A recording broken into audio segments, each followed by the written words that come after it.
नमस्कार, फिर से स्वागत है आप सभी का मेरे YouTube चैनल बी एजुकेटेड में। दिस इज साक्षी। तो आज हम डिस्कस करेंगे महाजनपदास के बारे में है। जो भारत में 16 महाजनपद हुए थे उसके बारे में हम डिस्कस करेंगे।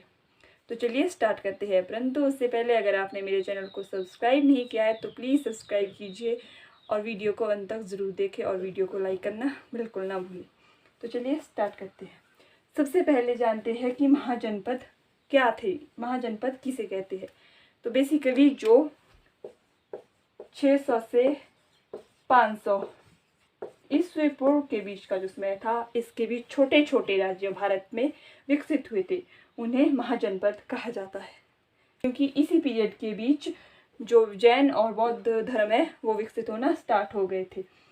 तो जो सबसे पहले जनपदों का जिक्र जिन ग्रंथों में हुआ है वो है बौद्ध ग्रंथ अंगुत्तर निकाय और जैन ग्रंथ भगवती सूत्र। अंगुत्तर निकाय नाम का एक बौद्ध ग्रंथ है और भगवती सूत्र नाम का एक जैन ग्रंथ है, जिसमें महाजनपदों के विषय में लिखा गया है। इनके बारे में हमें जानकारी मिलती है। इनमें काशी, कौशल, मगध, वजी, मल, चेदी, पंचाल, कुरु और अशमक, कंबोज आदि प्रसिद्ध थे। इनकी अलग अलग राजधानियाँ थी और इनके अलग अलग राजा थे।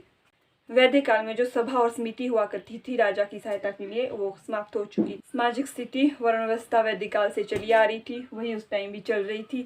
दहेज प्रथा स्टार्ट हो गई थी, सती प्रथा भी आरंभ हो गई थी तथा ब्राह्मणों का जो प्रभुत्व है वो समाज में थोड़ा कम हो गया था।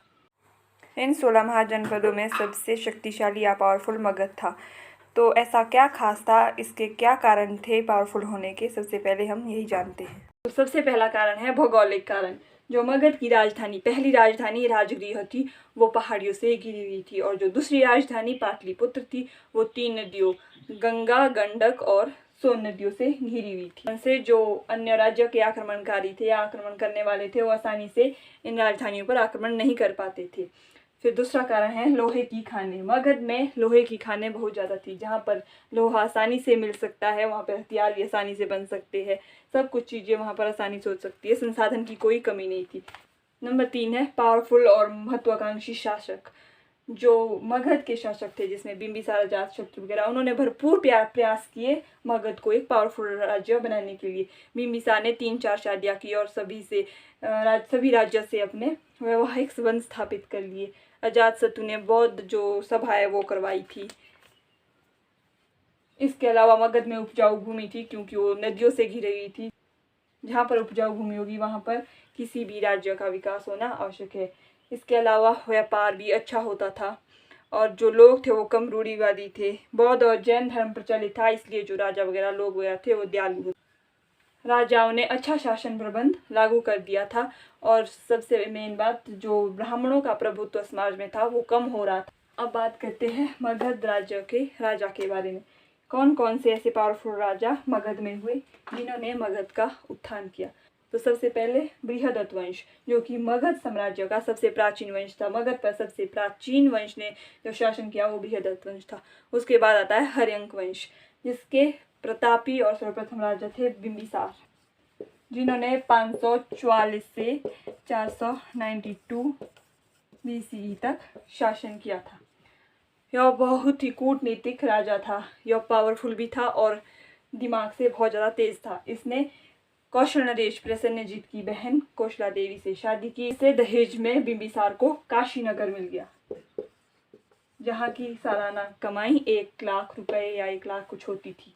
बिंबिसार की दूसरी पत्नी चेलना लिच्छवी वंश की राजकुमारी थी। लिच्छवी वंश उस टाइम बहुत ही ज़्यादा पावरफुल वंश हुआ करता। बिंबिसार की तीसरी जो रानी केशमा, वो मद्र साम्राज्य की राजकुमारी थी और जो विदेह राज्य की राजकुमारी विदेही से शादी की।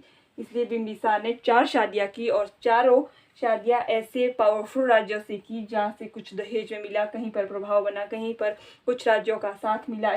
बिंबिसार कूटनीतिज्ञ तो था ही परंतु एक बहादुर शासक भी था। उसने अंग जो जनपद था उसके शासक को हराया था। इसके अलावा बिंबिसार इतना पावरफुल था कि उसके जो साम्राज्य उस टाइम जो मगध साम्राज्य था उसमें 80,000 गांव थे।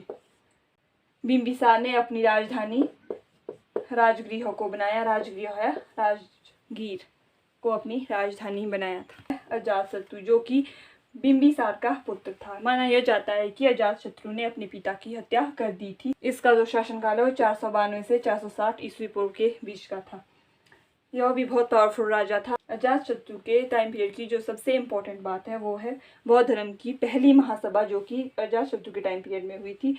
उस 487 ईस्वी पूर्व, कई लोग 483 भी मानते हैं, जो कि राजगृह में हुई थी और उसको अजातशत्रु ने कंडक्ट करवाया था। जो अजातशत्रु का उत्तराधिकारी था उदयन, उसने 460 से 444 ईस्वी पूर्व तक शासन किया था। की पहली राजधानी राजगृह या राजगीर थी। उदयन ने पाटलिपुत्र के लिए शिफ्ट की। पाटलिपुत्र को राजधानी सबसे पहली बार उदयन ने बनाया था, जो कि अजातशत्रु का उत्तराधिकारी था। हर्यंक वंश के बाद शिशुनाग वंश ने मगध पर शासन किया। शिशुनाग वंश का संस्थापक शिशुनाग था, जिसने 412 ईस्वी पूर्व में अपने साम्राज्य की स्थापना की थी। शिशुनाग वंश में सबसे इम्पोर्टेंट है कालाशोक। इसने बौद्ध धर्म की दूसरी महासभा वैशाली में 387 ईस्वी पूर्व में कंडक्ट करवाई थी। शिशुनाग वंश के बाद मगध पर नंद वंश ने शासन किया। नंद वंश के संस्थापक महापद्मनंद थे। इन्होंने 364 ईस्वी पूर्व नंद वंश की स्थापना की थी।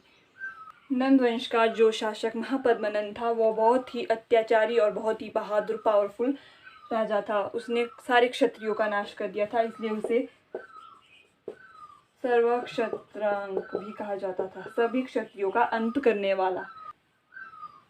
नंद वंश का जो अंतिम शासक धनानंद, वो बहुत ही अत्याचारी और बहादुर था। उसके पास अपार धन था, इसलिए उसका नाम धनानंद था। उसकी जो सेना थी वो बहुत विशाल थी, उसका साम्राज्य भी बहुत विशाल था। उसने चाणक्य का अपमान भी किया। उसके बाद चाणक्य ने चंद्रगुप्त मौर्य को ट्रेन किया और चंद्रगुप्त मौर्य ने नंद वंश के अंतिम शासक धनानंद को मार दिया और मगध पर अपना अधिकार जमा लिया। आज की वीडियो यहीं तक। मौर्य वंश के बारे में हम अगली वीडियो में डिस्कस करेंगे। आपको ये वीडियो कैसी लगी कमेंट करके ज़रूर बताइए। चलो मिलते हैं अगली वीडियो में, तब तक सेफ रहिए, मस्त रहिए, घर में रहिए। Bye bye.